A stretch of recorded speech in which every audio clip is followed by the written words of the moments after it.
2 semanas. Era o que restava do chão que Benedita construiu, tijolo por tijolo. E o rosto por trás disso era o que mais doía. Ela segurava a pasta fina, roída nas beiradas, com os papéis do processo empilhados. A Secretaria de Educação não tinha dado ouvidos às suas súplicas. A escola raiz, como a comunidade carinhosamente chamava, era considerada obsoleta demais para receber o investimento necessário. Mais que isso, a nova política de ensino da prefeitura, implantada por uma mente jovem e brilhante, previa a fusão das pequenas unidades em um centro educacional moderno. Essa mente, por ironia, era de sua própria sobrinha, Marília. Benedita sentiu um gosto amargo na boca, um misto de decepção e uma picada antiga de inveja que ela lutava para abafar. Tinha passado a vida adulta inteira dedicada àquela escola de bairro, no mesmo vilarejo onde cresceu, na periferia de uma cidade do interior de São Paulo. Tinha visto gerações de crianças passarem por suas mãos, muitos deles filhos e netos de seus próprios ex-alunos. O cheiro de giz e madeira antiga, o ranger das carteiras no chão de cimento batido, os desenhos coloridos pendurados nas paredes descascadas, tudo ali era parte dela. A cada boleto de luz que vencia, a cada cano que estourou, a cada pai de aluno que precisava de uma cesta básica, era ela quem arranjava uma solução. A raiz não era só um prédio, era uma extensão do seu próprio ser, seu legado, seu único tesouro verdadeiro. Mas agora, Marília, a menina que um dia ela ensinou a ler, e que ela mesma incentivou a estudar na capital, estava desmantelando tudo. Não havia um pingo de maldade nos olhos claros da sobrinha, apenas um brilho ambicioso e a convicção inabalável de que estava fazendo o certo. É para o bem da comunidade, tia Benê. Precisamos de escolas com tecnologia, laboratórios, quadras. Os tempos mudaram, Marília havia dito, com a voz tão suave quanto as novas instalações que ela inaugurava. Os pais que antes defendiam a raiz com unhas e dentes, agora sorriam para as fotos nas redes sociais, ao lado de Marília, nos prédios novos e reluzentes, que prometiam um futuro brilhante. O ônibus escolar da prefeitura já passava pelo bairro, recolhendo os poucos alunos que ainda restavam, deixando as salas da Benedita cada vez mais vazias. O silêncio era uma faca afiada no peito. Benedita era uma mulher de 55 anos, com o cabelo ainda escuro, mas com fios brancos teimosos nas têmporas que ela disfarçava com tintura. Seus olhos, antes cheios de um brilho pedagógico, agora carregavam uma melancolia profunda, pesada como um fardo. Ela se via como uma espécie de raiz antiga, firmemente ancorada, enquanto Marília era a flor exuberante que crescia rapidamente, atraindo todos os olhares. Ela sempre foi a rocha, a que apoiava. Quando a irmã de Benedita, mãe de Marília, faleceu cedo, Benedita assumiu a responsabilidade pela sobrinha. Ajudou com os estudos, com os primeiros passos na carreira, incentivou Marília a ir para a Universidade Federal, longe dali, onde o futuro parecia maior. Gastou o pouco que tinha com livros, passagens e as poucas economias que juntou para a velhice, mandando para a sobrinha que vivia com uma bolsa apertada. Marília sempre foi inteligente, rápida, com uma capacidade de aprender impressionante. Benedita sentia orgulho, um orgulho que sempre carregava um fio sutil de comparação. Ela, que havia se contentado com a vida simples de professora primária, vendo o sucesso da sobrinha como uma prova de que a menina era melhor. No fundo era uma dor antiga, uma crença de que ela nunca seria tão importante quanto outros membros da família que tinham se destacado na vida. E agora, essa mesma Marília estava a ponto de apagar o último vestígio da relevância de Benedita no mundo.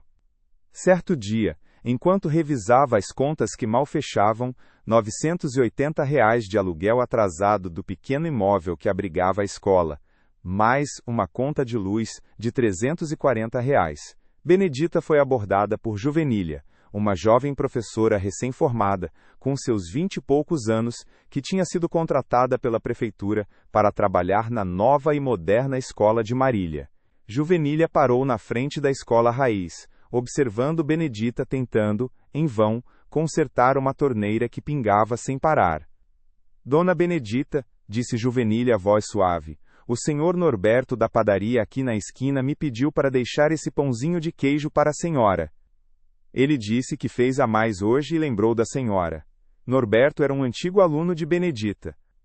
Benedita pegou o saquinho com um sorriso forçado, sentindo a quentura do pão recém-saído do forno. Agradeça a ele, minha filha, respondeu, sem erguer os olhos da torneira. Juvenília não se mexeu. Sabe, dona Benedita, continuou a jovem, com um olhar que parecia enxergar além das aparências. Lá na escola nova, é tudo tão moderno. Mas às vezes, eu sinto falta de chão, de raízes, sabe? Ela não esperou resposta, apenas acenou e seguiu seu caminho. Benedita ficou ali, a ferramenta na mão, o pão quentinho no outro. Chão? Raízes? As palavras da menina flutuaram no ar, sem fazer muito sentido naquele momento de desespero iminente. Ela só conseguia pensar no que ia perder, não no que já tinha. Benedita tentou, com uma obstinação que parecia só prolongar a agonia, mostrar aos poucos pais que ainda passavam por ali a importância de manter a raiz viva. Falava dos cadernos antigos, das festas juninas simples mas cheias de vida, do jeitinho que cada criança era olhada e conhecida pelo nome, pela história da família. Mas os olhos dos pais, antes cheios de lealdade, agora desviavam. Eles falavam dos laboratórios de informática, da quadra coberta, da promessa de um futuro melhor para os filhos, com um brilho que Benedita não conseguia combater. Era como se a própria memória da escola, que um dia foi seu ponto forte, agora virasse um fardo, uma prova de sua incapacidade de acompanhar o progresso. Ela tentou consertar a lâmpada que queimou na sala do primeiro ano, ajeitar as telhas que ameaçavam ceder no pátio. Pequenos atos de resistência que apenas ressaltavam o tamanho do abandono.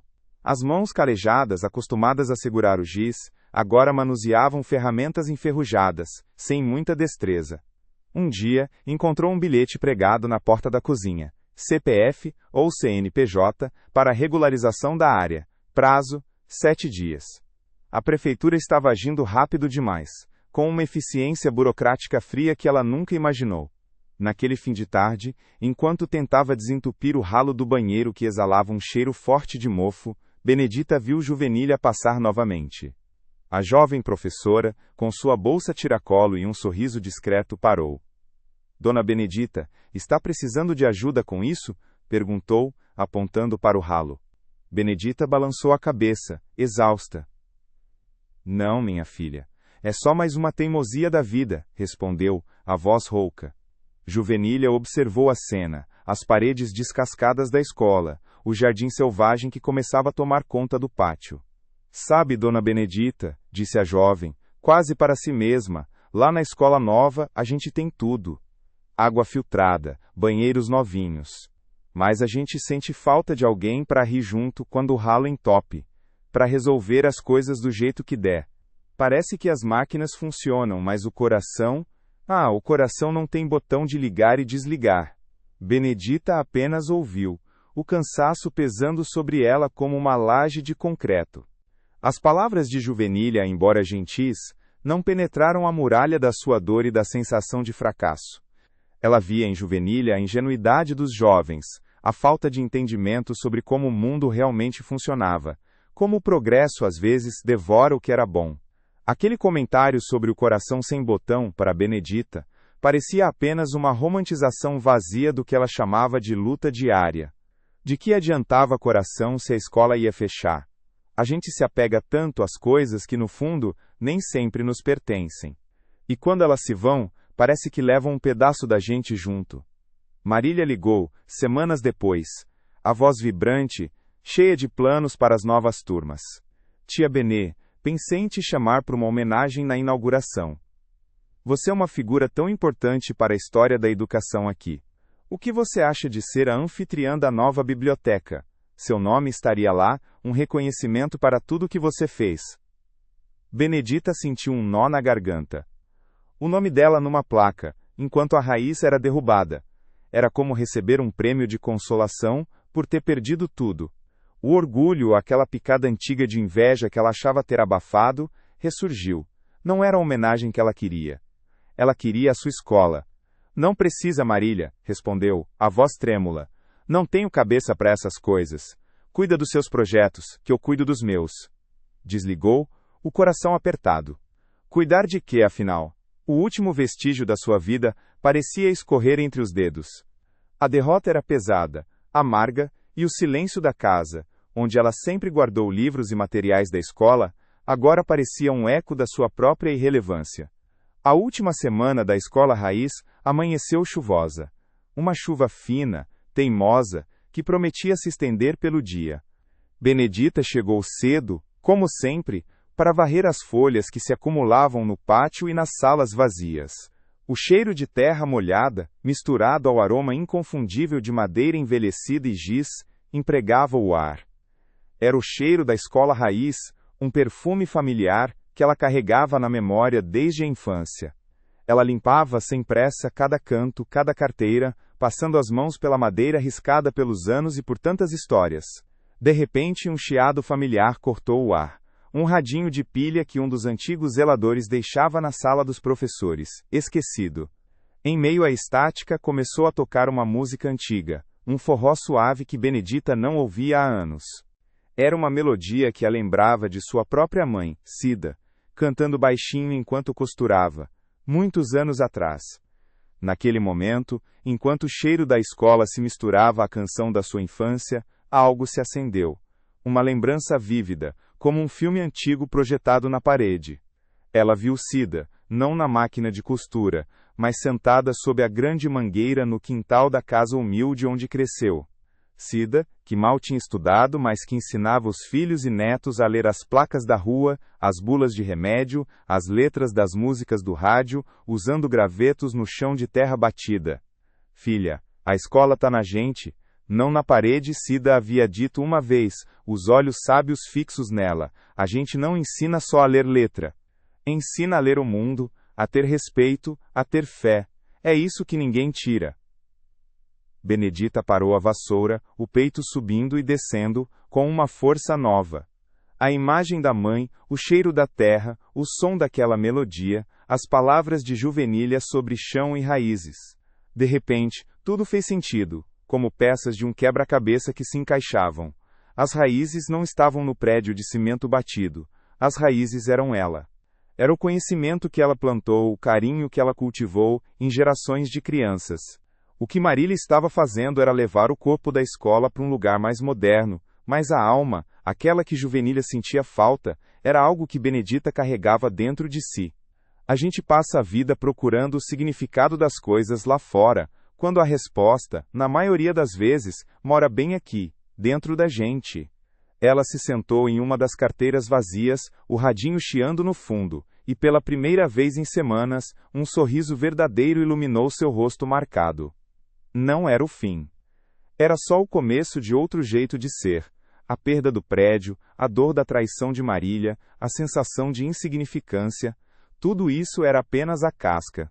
A essência, o dom que ela tinha de ensinar e de cuidar, estava intacto. Intocado. Talvez não fosse uma nova escola que ela precisava construir, mas uma nova forma de semear suas raízes, em outro chão, ou mesmo sem chão algum, apenas com sua presença. A fé que ela sempre teve, agora se manifestava de uma forma mais prática, menos ligada ao templo e mais ligada ao serviço. Benedita recolheu a vassoura, o radinho continuava a tocar o forró baixinho, e um calor diferente, de um tipo que ela não sentia há muito tempo, se espalhou por seu peito. Aquele dia, ao invés de voltar para casa com o peso da derrota, ela caminhou com uma leveza inesperada. Não era um milagre instantâneo. A escola raiz ainda estava ali, vazia e condenada, e os R$ 980 de aluguel atrasado, mas a conta de luz de R$ 340 ainda pesavam. A primeira coisa que fez ao chegar em seu pequeno apartamento anexo à escola, foi tirar os documentos de sua gaveta, não para lamentar, mas para organizá-los. Pensou no que sua mãe, Cida, teria feito. Cida não tinha paredes de escola, mas ensinou muito. Nos dias seguintes, Benedita passou a manhã na escola, finalizando a limpeza, guardando as últimas lembranças. E às tardes, ela começou a dedicá-las a uma nova rotina. Lembrou-se do senhor Norberto da padaria, que sempre mandava um agrado. Resolve então passar na padaria e oferecer seus serviços, não como professora de crianças em uma estrutura formal, mas como alguém que poderia ajudar com a contabilidade básica, organizar os papéis que ele sempre embolava. Norberto, que a conhecia desde pequeno, sorriu de canto. Dona Benedita, a senhora me salvou. Vivo perdido nessas contas. Pelo menos umas 2 vezes por semana, umas horinhas, a gente acerta um valor que te ajude o que a senhora acha. Aliás, a proposta era modesta, mas foi um respiro, um primeiro passo. Não era a escola, mas era um jeito de usar seu conhecimento, de se sentir útil novamente. E o melhor, era um trabalho que nascia daquelas mesmas raízes da comunidade que ela tanto prezava. No começo, a tristeza ainda rondava. Às vezes, ao passar em frente à antiga escola raiz, que agora tinha tapumes e avisos de desativação, uma pontada de desânimo a atingia.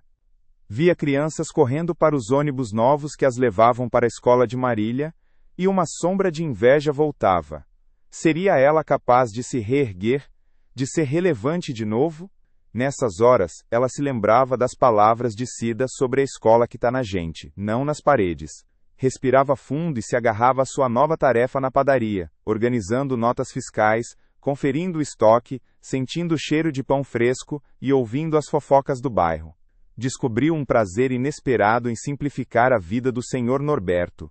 Em poucas semanas, ela conseguiu pagar a conta de luz, um pequeno avanço que trouxe um grande alívio.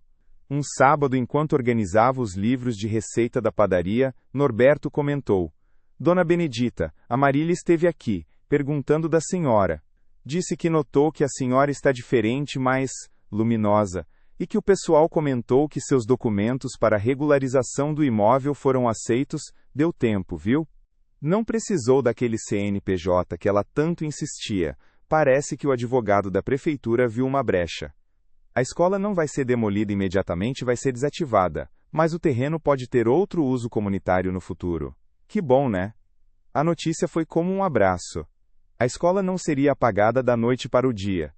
Aquele pequeno respiro, aquela brecha burocrática, dava um novo significado à sua persistência. A verdade é que a documentação estava em ordem há anos, mas a pressa de Marília em modernizar tudo fez com que ela nem verificasse o que já existia. Benedita também começou a visitar os vizinhos, os antigos pais de alunos. Oferecia-se para ajudar com as lições das crianças depois da escola, ou para ler histórias na praça. Não cobrava nada, ou aceitava um café, um bolo. Era uma professora sem paredes, uma escola ambulante. Pequenos grupos se formavam ao seu redor, primeiro tímidos, depois mais numerosos. Ela sentia energia de volta, aquele brilho pedagógico em seus olhos que tinha se apagado. Certa tarde, quando estava sentada num banquinho da praça, lendo um livro para umas 3 crianças, Juvenília passou. A jovem professora, vinda do Centro Educacional Moderno, parou, observou a cena em silêncio por um longo minuto. Benedita, com seus óculos na ponta do nariz, sorria para as crianças, explicando algo com as mãos. Juvenília, sem dizer uma palavra, apenas acenou com a cabeça para Benedita, um aceno que carregava um reconhecimento, uma compreensão profunda. Os olhos da jovem professora brilhavam, não mais com uma ingenuidade melancólica, mas com uma certeza silenciosa.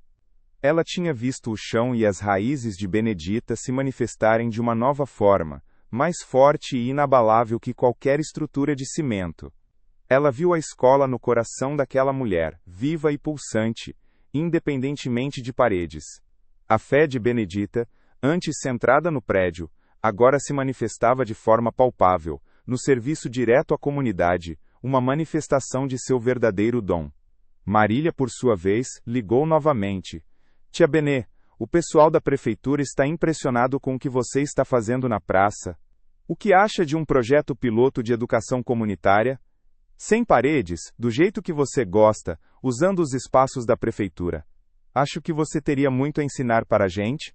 A voz de Marília não era mais vibrante pela ambição, mas por um respeito recém-descoberto, uma admiração pela resiliência de sua tia. O reconhecimento da sobrinha, que antes parecia uma afronta, agora soava como uma oportunidade, uma validação de que o que ela fazia era valioso, não apenas um consolo. A história de Benedita e o que ela me ensinou é sobre como a gente se apega tanto às coisas que no fundo nem sempre nos pertencem de verdade. Ela se viu definida por um prédio, por um título, e quando esses foram ameaçados sentiu que perdia sua própria essência. Mas a vida muitas vezes nos tira o que achamos que é importante para nos mostrar o que realmente é. A verdadeira raiz de Benedita não era o chão de cimento batido da escola, nem as paredes descascadas. Era o seu amor por ensinar, o carinho com as crianças, sua capacidade de resolver, de acolher, de ser um porto seguro. O valor oculto dela estava na presença, na paciência, no simples ato de espalhar conhecimento e afeto. Não importa quantos prédios novos sejam construídos ou quantas tecnologias surjam, certas coisas, como o cuidado humano, a atenção individual, o ensinamento que vem do coração, jamais podem ser substituídas por máquinas ou por estruturas frias. A gente passa a vida procurando o significado das coisas lá fora, quando a descoberta, na maioria das vezes, mora bem aqui, dentro da gente, intocada. É esse dom interior que nos permite florescer em qualquer terreno, com ou sem o chão que um dia pensamos ser o único possível. Se você já sentiu que o que você mais valorizava estava prestes a ser tirado de você, e que junto ia um pedaço da sua identidade, vem contar aqui nos comentários como você encontrou sua própria raiz. E se a história da Benedita te fez pensar no que realmente te sustenta, deixa o like, se inscreve e ativa o sininho para que essas histórias cheguem até você primeiro, ajudando mais pessoas a se lembrarem da sua força interior.